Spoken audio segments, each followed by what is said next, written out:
welcome back to I Do Canals.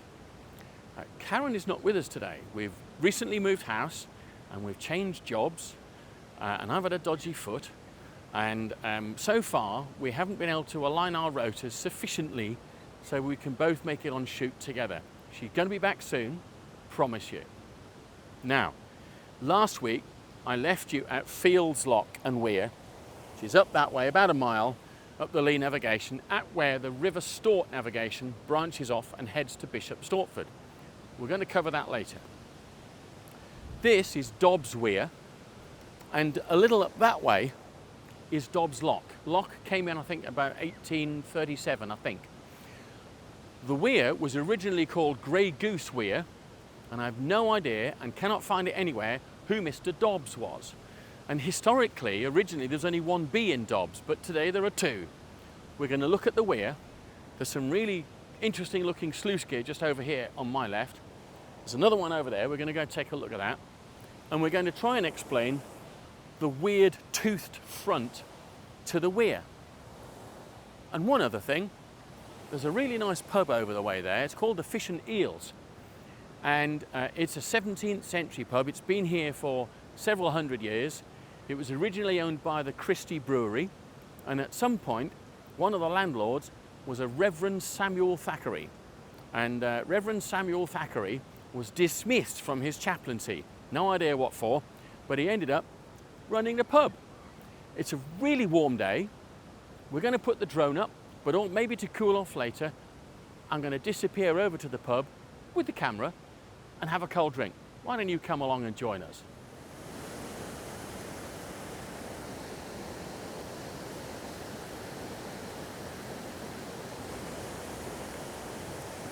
So there are several gates underneath, and from what I can gather, there's one here, there's one here, there's a great big set here, another one there, and another one there.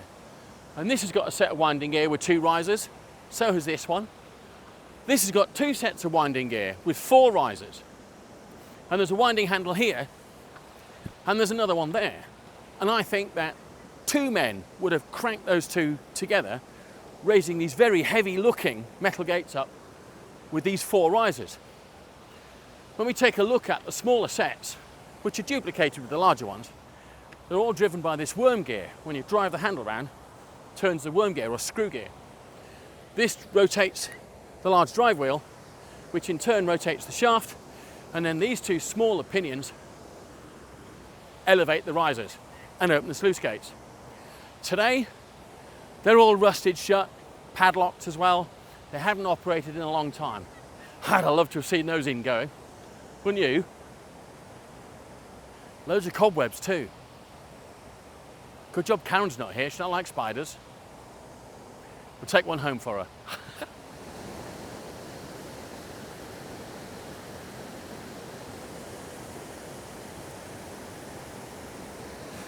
So when we have a look at this smaller set, which allows water to bypass the main weir, the gates are permanently up.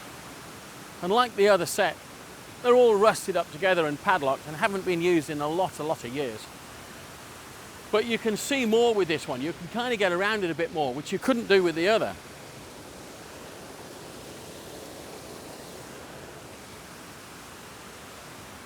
Single cranking handle. Probably not very much different to a lock windlass. Turns the worm gear, that rotates the larger gear, and that turns the drive shaft, upon which there are 2 risers here.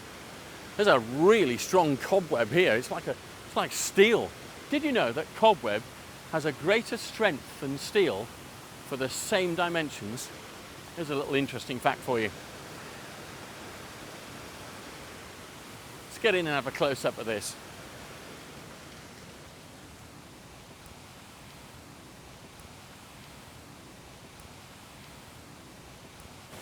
Oh, the water's stunningly clear. The weir is a bit unusual, and I haven't seen a weir like this. I did meet a couple of chaps earlier who said this is very commonplace on the River Lee and the Lee navigation, although Dobbs Lock Weir wasn't like that. There's a kind of a zigzag elongated zigzag cut into the weir with long faces, creating 6 fall-off points for the water to cascade over. I don't see any other purpose for it besides a greater linear distance or area for the water to dissipate from. I can't see any other reason. I've put the drone up, we've had a look at that. I don't see why it would be built like that. That's the only reason I think. When it's flowing like the clappers, that must be why. Again, if you're local or you're in the know, give us a shout, stick us in a comment. So as we look at these 3 wedge-shaped cuts in the weir, you can see what I'm talking about.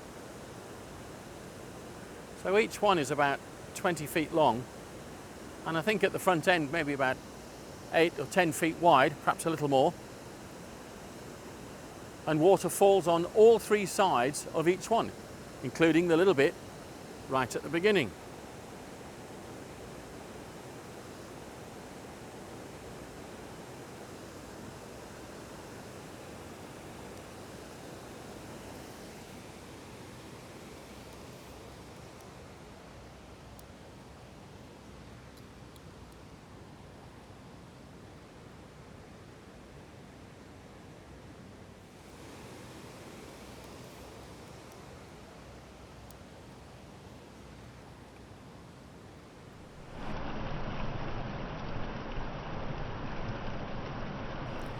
This bridge takes Dobbs Weir Road over the Lee. This was a deep and dangerous ford until 1830, when a bridge was built, a wooden one. In 1879, a brick bridge was built by public subscription and contributions from the parish and the county. And this became a county bridge in 1883 by Essex and Hertfordshire County Council. It was rebuilt once again, this time in concrete, in 1934, and that is what you see today. This is Dobbs Lock. Dobbs Weir is a 7 or 8 minute walk up the towpath there. Cross the road, go to the pub, go to the weir, whichever you like. But rather like Fields Lock, and as I'm led to believe, a lot of the locks on the Lee navigation. At this end, we have elbow lock gates, full size at the top, but just here, there's some vehicles parked and there's a roadway. Clearly you can drive onto there. And beyond that, it's only footpath or towpath wide. So full lock gates available at that end. Anyway, we'll turn the camera around so you can see them here.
When Karen and I are out and about along the canals and rivers and navigable waterways, we just love the tranquility, the beauty, the nature. And I know sometimes when you're in the cities it's much more urban. There is one thing that really gets our goat, and it's this. So I was walking down the side of the Lee navigation, which is over here, this road here, and I came across this. Kitchen worktops and Planks of wood and plastic and polystyrene and just general rubbish. Dumped by, and I don't often get annoyed on video, but I'm going to say it, I'm not going to swear, but filthy low-life scum. That's what you are doing this. Absolute, oh I want to swear, absolute disgrace. Lowest of the low. We have all this wonderful rivers and canals and waterways and lakes. There's a great big lake over here. That's what I was walking down to see. I'm going to put the drone up and show you that. This, I'm sorry to spoil the video. This. Oh. Lock them up. Hard labour, clearing up the banks. It's the only solution. What do you think? So angry. So having only walked just a few yards from the fly tipping down there, what have we got? Cans of drink, takeaway wrappers, cigarette wrappers, tissue, general crap, plastic bag in a bush. I think this was somebody in a car, stopped here, tossed it all out the window. I suspect they have a bin at home. Listen, you morons, why can't you use it? Take this home with you. Or don't come out somewhere like this.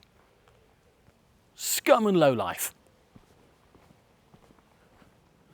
So just a few yards from the tossed out takeaways and beer cans, there's this nice picnic table. There's a lake just here. The navigation's just 30 yards that way. Look at this. Cans, plastic bottles, more bottles. There's a takeaway wrapper that says enjoy all over it. Can't enjoy this, can you, without? Can you imagine, you want to come out with your girlfriend, your boyfriend, your dog, your grandparents, whatever, just sit and enjoy it, because it's lovely here. But some repellent little tow rag, toss it, toss it, toss it. If I had a bin bag with me, I'd pick it up and I'd clear it up. There's bins up there at the top of the footpath. There's bins at home. Take it home with you. You repellent, horrible. Ugh. Don't swear on YouTube. Bring back horsewhipping. String them up, buy things. Stop them going places like this. Ugh. Before I came out here today, I had a look on Google Maps and satellite view and spotted this lake. And I thought, that'd be nice to have a look. Way up by Fields Lock there's that weir, and its water diverts through here, runs that away, and eventually through more lakes rejoins the River Lee and the Lee navigation. And I thought it'd be a nice place to come and just sit for 5 minutes and have a look, take some photographs, take some video. Now yeah, here. And I'm sorry to go on about this, but I really feel I ought to. Look at that. First of all, the graffiti, which seems almost obligatory. And then there's a coffee cup. We've got Red Bull, plastic bag, just general rubbish chucked around. A really nice spot. And I don't know what this is over the seat, but I've had to be careful where I sit at this end. I really love going out to these places. You know, and if I was a young guy again and just dating Karen, I'd bring her out somewhere like this because it's really pleasant. Bring her out here now. We've been married 33 years, 32 years. She'll have me for that. But this is just not on. It's not on. Come on. Have a think. Do the right thing. It's not hard. Let's take it home. There's a bin up there. Use that. You prat. That's as strong as I can get on YouTube. Prat. But you are one. Not our viewers. They're not. The little Louts.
really hope you enjoyed our video on Dobbs Lock and Dobbs Weir and some of the surrounding pubs and various other lovely bits of countryside. Sorry about the rant earlier on about the litter, but I had to say it, and I think you'll agree with it, don't you?